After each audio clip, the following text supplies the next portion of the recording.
അവൻ ഓരോരുത്തന് അവനവന്റെ പ്രവൃത്തിക്ക് തക്ക പകരം ചെയ്യും. അപ്പോഴെന്താണ്? ഓരോരുത്തന് അവനവന്റെ പ്രവൃത്തിക്ക് തക്ക പകരം ചെയ്യും. ഓരോ വ്യക്തിക്കും അവനവന്റെ പ്രവൃത്തിക്ക് തക്കവണ്ണം പ്രതികാരം ചെയ്യും. ഭാര്യയെ സ്നേഹിക്കാതെ അവളെ നശിപ്പിക്കുന്ന ഒരു ഭർത്താവ്, അവളോട് വിശ്വസ്തത കാണിക്കാത്ത ഒരു പുരുഷൻ, അവൻ അതിന്റെ ഓരോ കാര്യത്തിനും എണ്ണി എണ്ണി കണക്ക് പറഞ്ഞ് നരകത്തിലേക്ക് പോകുന്നു. ഭർത്താവിന് കീഴടങ്ങാതെ അവനോട് നിരന്തരം വഴക്കുണ്ടാക്കുന്ന, അവനോട് വിശ്വസ്തത കാണിക്കാത്ത ഓരോ ഭാര്യമാരും, ഇവിടെ ഒരു കുഴപ്പവുമില്ല, എല്ലാം രഹസ്യമാണ്, പക്ഷെ അന്ന് അവിടെ കണക്ക് പറയേണ്ടി വരും.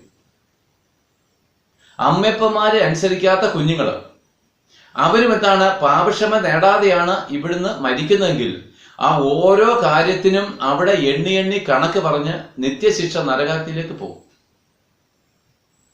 അരുതാത്ത പണം, നമുക്ക് യോഗ്യമല്ലാത്ത പണം, അതായത് കള്ളത്തുലാസ് വെച്ചും, നമുക്കറിയാലോ അതിനെപ്പറ്റി അറിയാം, നമുക്ക് എല്ലാവർക്കും അറിയാമല്ലോ. നമുക്ക് അർഹതപ്പെടാത്ത പണം നാം കവർന്നെടുക്കുകയോ, ഇപ്പൊ നമുക്ക് ഒത്തിരി കാര്യങ്ങൾ അറിയാം. നോക്കുകൂലി, അതായത് ചെയ്യാത്ത പണിക്ക് കൂലി മേടിക്കുക. ഈ നോക്കൂലിയൊക്കെ നിസ്സാരമാണ്. എടാ, മരിച്ചതിന് ശേഷം നീ ഇതിന് ശിക്ഷ നരകത്തിലേക്കാണ് പോകുന്നത്. എന്തുകൊണ്ട് അറിയുന്നില്ല? കാരണം നിനക്ക് അർഹതപ്പെട്ട കൂലിയല്ല, മറ്റൊരുവനെ കവർന്നെടുക്കുകയാണ്. ന്യായമല്ലാത്ത കൂലി മേടിക്കുക. ഇതിനെല്ലാം നമ്മൾ നരകവിധിയിലേക്ക് പോയത്. കാരണം എന്താണ്? ഇവിടുത്തെ കാര്യം മാത്രമാണ് നമ്മുടെ കണ്ണില്. നാളെ ചത്തുപോകുകയില്ലയോ?